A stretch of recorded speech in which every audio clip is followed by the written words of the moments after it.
नमस्कार दोस्तों, YouTube channel में आपका फिर से स्वागत है। 10 से चमत्कारिक पौधों के बारे में आज अपन बात करेंगे।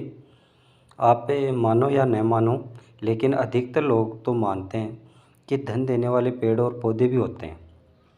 क्या कोई पौधे धन और समृद्धि दे सकते हैं? देश और दुनिया में इस तरह की धारणा प्रचलित है कि कुछ खास किस्म के पौधों का आपके घर के आसपास या घर के आंगन में होने से घर में धन लक्ष्मी का प्रवेश सुगम हो जाता है। अब यह बात कितनी सही है या गलत है, यह तो हम भी नहीं जानते, लेकिन भारतीय परंपरा में ऐसे कई पौधों के बारे में कहा गया है। यदि वे आपके घर में हैं तो चमत्कारिक रूप से धन वर्षा होने लगती है। उनमें कुछ पौधे तो सच में ही बहुत ही दुर्लभ हैं। फिर भी आओ जानते हैं कि ऐसे पौधे कौन कौन से हैं और वो कहाँ मिलेंगे। और दोस्तों, अगर आप अभी तक यूट्यूब चैनल को सब्सक्राइब नहीं किया है आपने अभी, तो सब्सक्राइब करो प्लीज़। आप पहले अपन बात करेंगे मनी प्लांट की। जो मनी प्लांट के बारे में तो सभी जानते ही होंगे। मान्यता है कि इस बेल के घर में रहने से धन की समृद्धि बढ़ जाती है, लेकिन वास्तुशास्त्र के अनुसार यह पौधा घर में उचित दिशा में नहीं लगाया गया है तो आर्थिक नुकसान भी उठाना पड़ सकता है। वास्तुशास्त्रियों का मानना है कि मनी प्लांट के पौधे के घर में लगाने के लिए आग्नेय दिशा सबसे उचित दिशा है। इस दिशा में यह पौधा लगाने से सकारात्मक ऊर्जा का भी लाभ मिलता है। मनी प्लांट को आग्नेय यानी दक्षिण पूर्व दिशा में लगाने का कारण यह है कि इस दिशा के देवता गणेश जी हैं, जबकि प्रतिनिधि शुक्र हैं। इसके बारे में मैं पिछले वीडियो में भी बता चुका हूँ। इस पौधे के बारे में मैं एक बार आपको दोबारा बता रहा हूँ। इस पौधे के बारे में, इसमें गणेश जी अमंगल का नाश करने वाले हैं, जबकि शुक्र सुख समृद्धि लाने वाले हैं। यही नहीं बल्कि बेल और लता का कारण शुक्र ग्रह को माना गया है। इसलिए मनी प्लांट को आग्नेय दिशा में लगाना उचित माना जाता है। दूसरा पेड़ अपन बात करेंगे, जो केले का पेड़ होता है उसकी। केले का पेड़ काफ़ी पवित्र माना जाता है और कई धार्मिक कार्यों में इसका प्रयोग किया जाता है।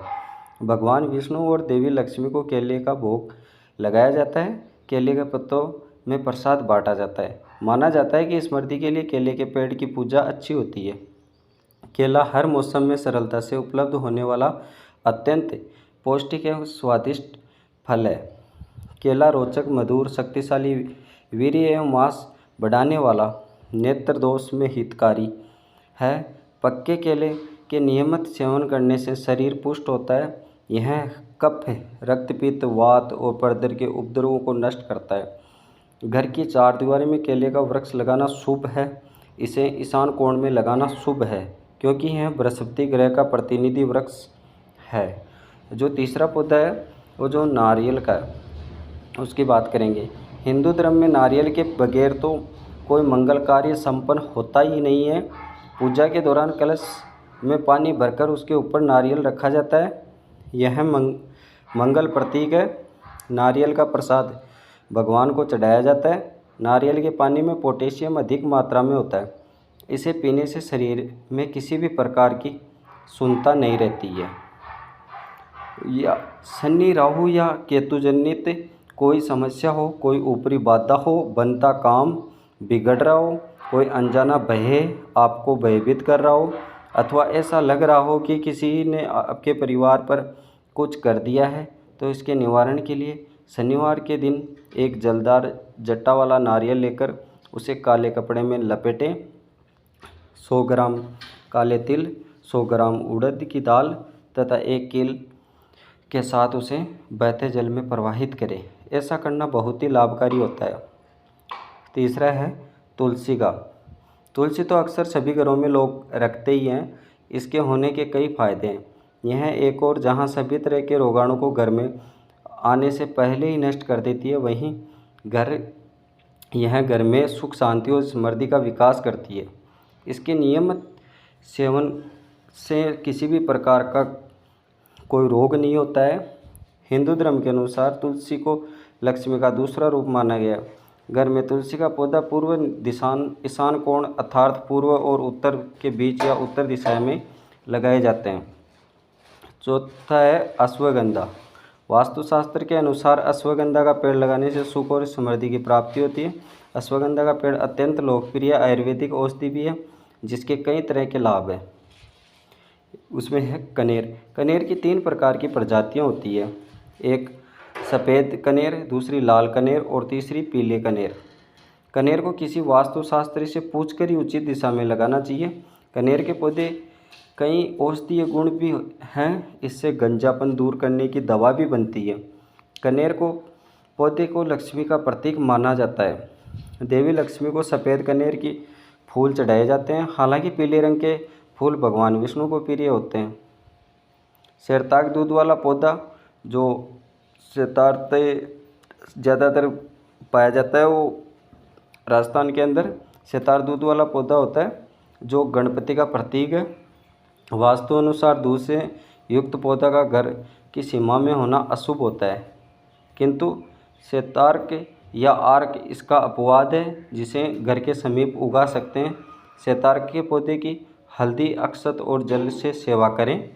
इससे घर के रहने वालों को सुख शांति प्राप्त होती है। जिसके घर के समीप शतार्क का पौधा फलता फूलता है, वहाँ सदैव बरकत बनी रहती है।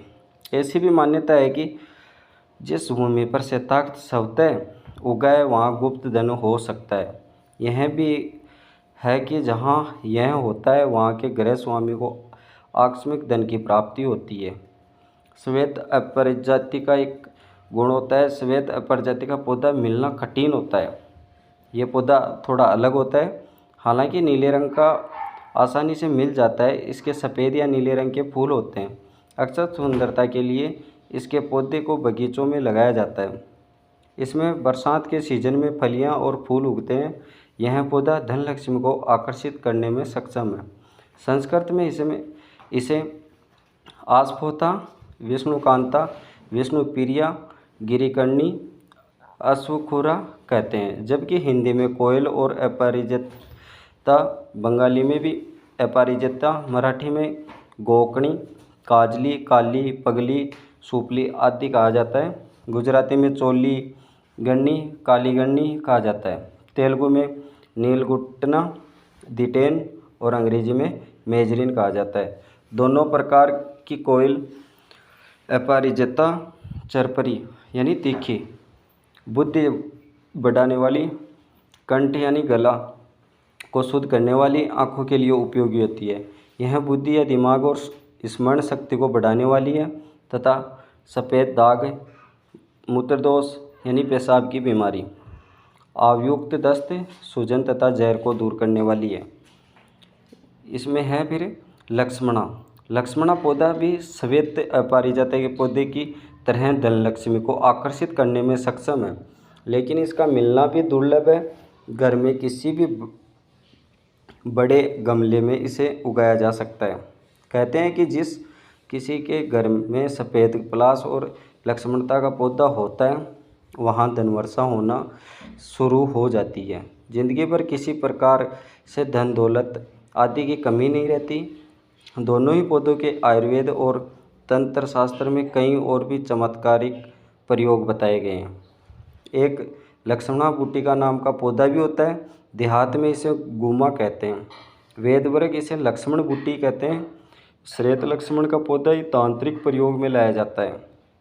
हार श्रृंगार, ये पौधा बहुत ही कम पाया जाता है। जो मनुष्य 2 या अधिक हार श्रृंगार के पौधों का रोपण श्री हनुमान जी के मंदिर में अथवा नदी के किनारे या किसी सामाजिक स्थल पर करता है, तो उसे 1 लाख से तोला श्रवणदान के जितना पुण्य प्राप्त होता है और उसे जीवन भर श्री हनुमान जी की कृपा मिलती रहती है।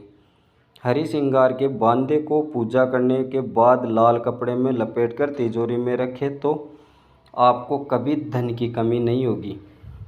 परिजात के फूलों का हर श्रृंगार और शेफालिका भी कहा जाता है।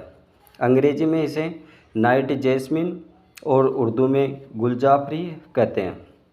पराजित फूल आपके जीवन में तनाव हटाकर खुशियाँ ही खुशियाँ भर सकने की ताकत रखते हैं। हरिवंश पुराण में इस वृक्ष और फूलों का विस्तार से वर्णन मिलता है। इन फूलों को खास तौर पर लक्ष्मी पूजन के लिए इस्तेमाल किया जाता है। यह वृक्ष जिसके भी घर आंगन में होता है वहाँ हमेशा शांति और स्मृति का निवास रहता है। रजनीगंधा रजनीगंधा का पौधा पूरे भारत में पाया जाता है।